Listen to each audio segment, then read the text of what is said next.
نحمده ونستعينه ونستغفره ونعوذ بالله من شرور أنفسنا ومن سيئات أعمالنا من يهد الله فلا مضل له ومن يضلل فلا هادي له أشهد أن لا إله إلا الله وحده لا شريك له وأشهد أن محمدا عبده ورسوله لا نبي بعده. Bapak Ibu, saudara-saudara dan adik-adik jamaah Masjid Al-Huda yang dirahmati Allah. Pada pertemuan sebelumnya saya sudah menyampaikan materi tentang apa Bapak Ibu? Lari nih. Tentang barokah. Syukur. Alingan dulu. Pun dua dino ngaji sini si kakak jadi lali. Seingat saya materi tentang syukur. Syukur adalah responsif dari nikmat yang Allah berikan. Seseorang yang mendapatkan nikmat dari Allah pasti selalu membuat respon. Cuma responnya ada yang positif, ada yang negatif. Sebenarnya tidak ada pilihan Bapak Ibu. Jadi responnya harus positif. Karena kalau responnya negatif akan berubah menjadi azab. Ketika responnya positif akan menjadi barokah. Jadi Bapak Ibu, yang namanya nikmat kalau kita syukuri nanti dampaknya apa? Kalau kita kufuri dampaknya apa? Kalau disyukuri ribetnya barokah, kalau dikufuri resikonya musibah. Nah, kemarin syukur sudah selesai. Sekarang tinggal pilih mau jadi barokah maupun musibah. Dua-duanya pelajaran bagus. Barokah menjadikan kita termotivasi untuk tetap bersyukur. Musibah untuk koreksi diri kita, waspada dan evaluasi agar tidak kufur. Oh iya Bapak Ibu, kemarin ada request dari jamaah ingin minta materi tentang Sirah Nabawiyah. Sirah Nabawiyah itu kisah tentang Nabi Muhammad SAW sejak lahir hingga wafat. Tapi kalau kisah-kisah Nabi selain Nabi Muhammad itu namanya Qasasul Anbiya. Saya sudah terlanjur menyampaikan materi tentang syukur, maka saya akan kaitkan dengan kisah-kisah Nabi. Nah, misalnya Bapak Ibu, kalau kufur nikmat, tidak mensyukuri nikmat Allah, berarti yang akan datang, yang Allah berikan adalah azab. Apa dalilnya? Surat Ibrahim. La in syakartum la azidannakum wa la in kafartum inna adabi lasyadid. Dan ketika bersyukur kepada Allah, Allah akan menambah nikmatnya berlipat-lipat. Hanya membaca alhamdulillah saja dalam waktu yang bersamaan Allah memberikan kelipatannya 10 kali kalau bersyukur. Tapi kalau kufur, wala in kafartum inna adabi lasyadid, justru yang Allah berikan azab. Nah, contohnya saya pakai contoh umat-umat terdahulu biar Qasasul Anbiyanya, kisah nabinya kena, sekaligus memenuhi permintaan jamaah. Misalnya kisah apa Bapak Ibu? Nabi Adam sering, Nabi Idris sering, Nabi Nuh sudah viral. Yang keempat ini, yang keempat yang belum viral ini, yang jarang dikenal. Nabi Hud dari urutan 25 nabi, 1 Adam, 2 Idris, 3 Nuh, yang keempat Nabi Hud. Nabi Hud, Bapak Ibu, Allah pilihkan dari umatnya sendiri. Jadi kalau misalnya ini umat Ngaji Mulya, Allah pilihkan di antara warga Ngaji Mulya ada yang jadi nabi. Misalnya ini zaman dulu namanya Hud. Tujuannya apa? Biar efektif dan efisien dakwahnya. Kan sudah kenal orang-orangnya sendiri. Apalagi Hud orang pilihan, sejak kecil sudah terkenal jujur, orangnya baik.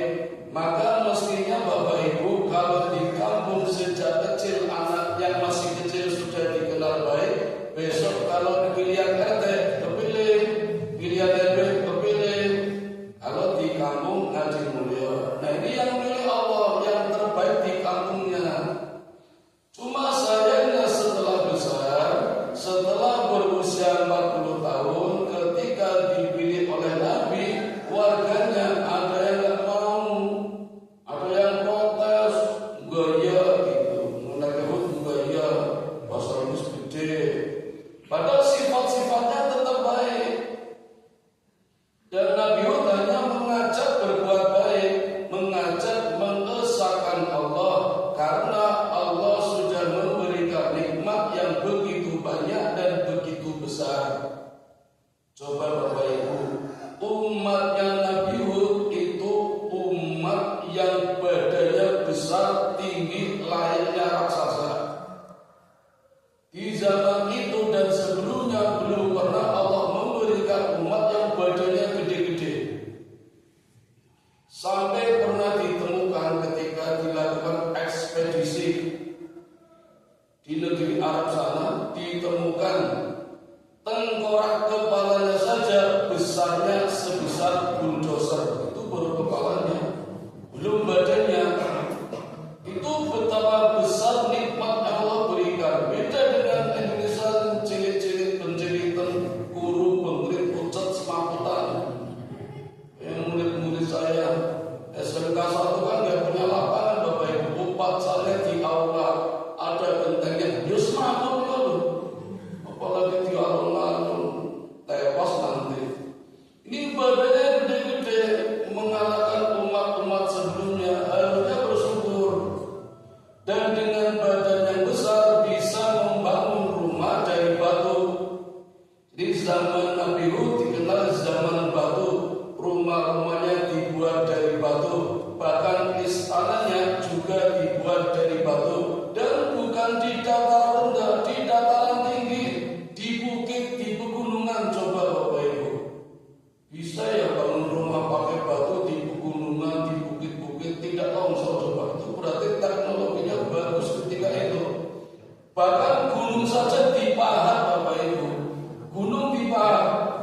Berarti kan ahli arsitek itu. Padahal belum ada UGM gitu, belum ada jurusan arsitek. Tapi karena tidak bersyukur, malah sombong, gaya dengan Nabi Hud, dinasehati nggak mau, sampai-sampai mengatakan, saya akan membangun menara yang tinggi, lebih tinggi daripada Tuhan.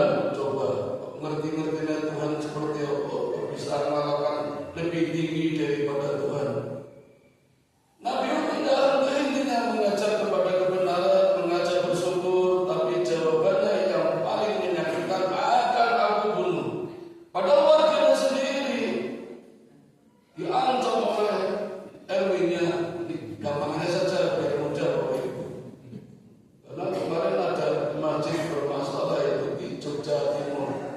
Saya pas khotbah di sana, tapi selesai khotbah ada masalah tembak saya jamaah dengan takmirnya. Ya, jamaahnya merubah soft, tidak izin takmir. Takmirnya nggak pernah ke masjid, salah berdiri dalam. Takmir kok nggak pernah ke masjid. Jadi softnya dirubah. Kalau sing cerita protes, tanya sama saya, wali sebanyak panjang pun selesaikan dulu sampai pulang. Tidak kelamaan itu. Itu tadi cerita lagi ini kan begitu. Nah, Nabi Hud mengajak bersyukur kembali kepada jalan yang benar, jawabannya malah akan dibunuh. Maka Allah menyelamatkan Nabi Nuh, diungsikan dulu. Karena musibah yang Allah berikan musibah yang dahsyat. Pertama, Allah hentikan hujan. Allah tidak turunkan hujan. Enggak main-main Bapak Ibu. 3 tahun tidak hujan coba. Indonesia pernah berapa hari enggak hujan? Jogja itu selokan Mataram dosa kayak kafe waktu-waktunya. Kaleng-kaleng kayak kafe ember kayak kafe itu. Terus turun hujan, alhamdulillah sekarang kebak lagi malah banjir. Saat ini udah terus dosa kafe. Gitu tuh. Sambil dulu orang dan sambat, udan sambat. Panas udan ya sambat, panas udan tegak ini.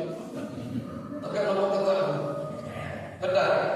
Dan dulu tegak. Jangan pilih kedar atau tegak. Kedar. Mau ini baru sambat terus enggak boleh semua. 3 tahun tidak diturunkan hujan. Begitu Nabi Hud diungsikan oleh Allah, diperintahkan menghindar dulu, menjauh dari wilayahnya. Allah kirimkan awan, mendung, hitam. Dan umatnya senang. Hujan mau datang, ternyata kutukan Allah gak berlaku. Ucapannya Nabi Hud gak berlaku. Kemarin katanya mau mendatangkan musibah, sekarang malah mendatangkan hujan. Padahal belum hujan, cuma awan mendung hitam. Begitu mendekat, ternyata Bapak Ibu, awan panas. Konon suhunya 6.000 derajat. Bayangkan Bapak Ibu, jenengan Bu ngedepetan umur niku pinten derajat? 100. Coba dikucung yang kakinya jenengan melodot gitu. Itu baru 100 derajat. Erupsi Merapi kemarin, zamannya Mbah Marijan 900 derajat. Paku dicelupkan melalai Bapak Ibu, ini kok paku turun dari itu. Nah, awan panas yang ditimpakan kepada umatnya Nabi Hud itu 6.000 derajat diperkirakan. Luar biasa itu. Dengan kecepatan 500 km per jam. Jadi kayak Jogja Jakarta itu, wis ada lari temudi. Entek kabeh itu. Untungnya Nabi Hud dengan umatnya yang lemah-lemah. Jadi yang diselamatkan ada umat juga yang diselamatkan yang nurut. Tapi umatnya lemah-lemah, miskin-miskin, pengkring, guru. Sing kuat-kuat malah sing sombong-sombong niku. Nah, ini Bapak Ibu contoh gambaran ketika sebuah kaum yang harusnya bersyukur ada nabinya mengajar kebenaran malah pada ingkar. Jadi Bapak Ibu, untuk kita sebagai pelajaran mestinya kalau kampung kita ada ustadznya, ada kiainya, siapapun kiainya, siapapun yang memberikan ceramah itu sebenarnya aman, nyaman. Mengajak kepada kebenaran, mengajak bersyukur. Majlis seperti ini Bapak Ibu menyelamatkan kita, insya Allah dunia akhirat. Kalau dunia lepas, insya Allah akhirat dapat. Ini jalan yang orang tahu Bapak Ibu. Fadilah keutamaan pengajian seperti ini. Jalan yang tahu. Saya sampaikan ini. Barang siapa di satu kampung ada pengajian, kuliah subuh misalnya, kemudian Allah hendak menurunkan rahmat, maka Allah akan menyegerakannya. Bisa jadi rahmat sebenarnya nanti, mungkin jam 8 Allah baru turunkan rahmat. Tetapi karena ada kuliah subuh, Allah segera menurunkan bujuk rahmat sudah turun. Maka bersyukur ibu-ibu yang punya suami namanya Rahmat, atau punya menantu namanya Rahmat, itu baru pendahuluan DP. Dan sebaliknya, kalau misalnya Allah hendak menurunkan musibah di suatu kampung, Misalnya kamu ngaji mulut janjinya kena musibah tadi itu jam 5, tapi karena ada pengajian Allah menunda atau memindahkan ke kampung lain yang tidak ada pengajiannya. Wah, ini Bapak Ibu, saya sudah punya daftar banyak masjid-masjid yang dulu ada pengajiannya, sekarang nggak ada. Pasti ada masalah, tapi nggak perlu saya sebutkan, nggak perlu saya ceritakan. Wah, aib nanti Bapak Ibu, kecuali kalau dialog, diskusi, intaran nggak apa-apa, tapi kalau di forum nggak boleh. Tetap harus dimotivasi.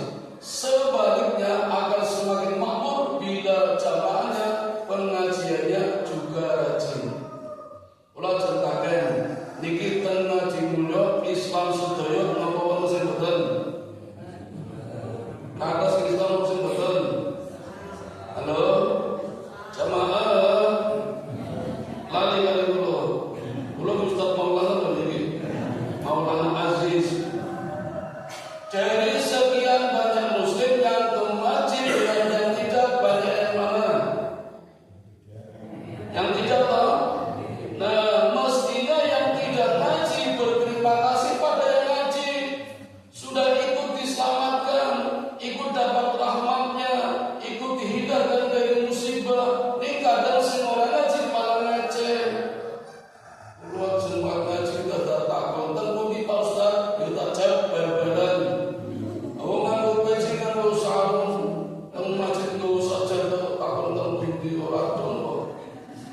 Wis ngomong di orang melu, malah Pak Ustaz titip salam ya.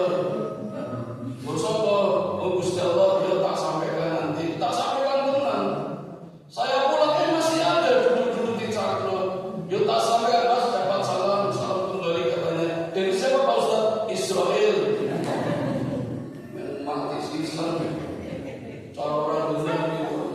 Kudunya terima kasih mereka nggak ngaji ikut sepaman. Nah ini Bapak Ibu yang namanya barokah ya diantaranya seperti ini. Tapi kebalikannya akan menjadi azab seperti umatnya Nabi Hud tadi, manakala kufur. Saya tambah sedikit Bapak Ibu, tradisi yang dilanggar oleh umatnya Nabi Hud adalah tentang ziarah kubur. Jadi Bapak Ibu, praktek-praktek ziarah kubur yang kita lakukan ternyata warisan dari umatnya Nabi Hud. Tapi disempurnakan oleh Islam, syariatnya kalau laki-laki sebaiknya disempurnakan ziarahnya sampai ke makan. Untuk laki-laki Bapak Ibu. Untuk ibu-ibu sebaiknya sampai di rumah saja, tidak sampai ke makan. Dikhawatirkan salah doa. Biasanya kalau dimakan doanya menangisi yang meninggal apa menangisi dirinya sendiri. Nah ini seringkali menangisi dirinya sendiri. Ya Allah, aku kok ditinggal masih makan di sopo. Itu menangisi dirinya sendiri. Atau meratapi sampai berhari-hari. Tidak boleh. Meratap boleh tapi sebentar saja. Nabi juga sedih ditinggal paman tercintanya Abu Thalib, ditinggal Khadijah, tapi nggak berlarut-larut, paling 1 tahun. 1 tahun cepat loh Bu.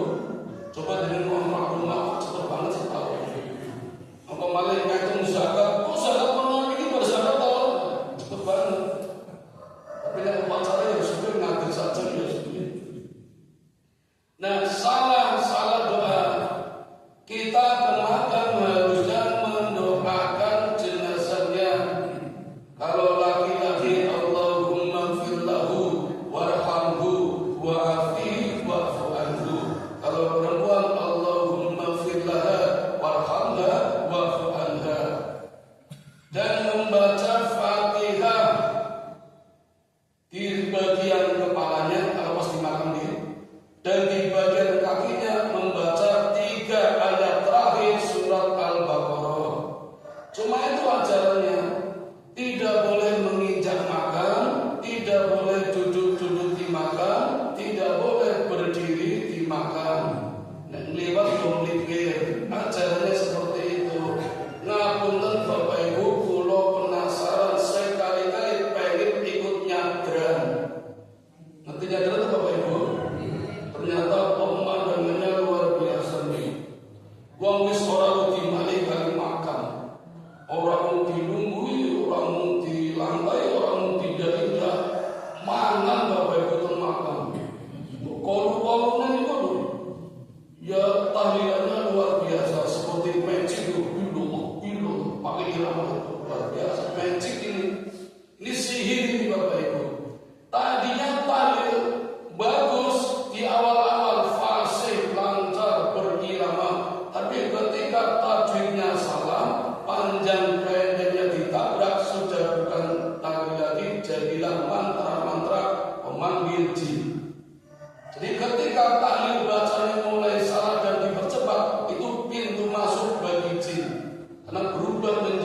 Ilahab oleh azabnya Allah, tinggal Nabi Hud dengan umatnya yang sedikit dan lemah, dan akhirnya membentuk komunitas baru, membentuk masyarakat baru, menjadi banyak, menjadi kuat. Nanti sombong lagi, Allah kirimkan Nabi lagi, namanya Nabi Soleh. Bagaimana ceritanya? Insya Allah besok tidak janji. Mudah-mudahan suara saya kembali normal. Demikian Bapak Ibu, mohon maaf kalau ada kesalahan. Terima kasih atas perhatiannya. Mudah-mudahan ada manfaatnya. Mari kita tutup dengan doa kifaratul majlis. Subhanakallahumma wa bihamdika asyhadu an la ilaha illa anta astaghfiruka wa atubu ilaik. Assalamualaikum.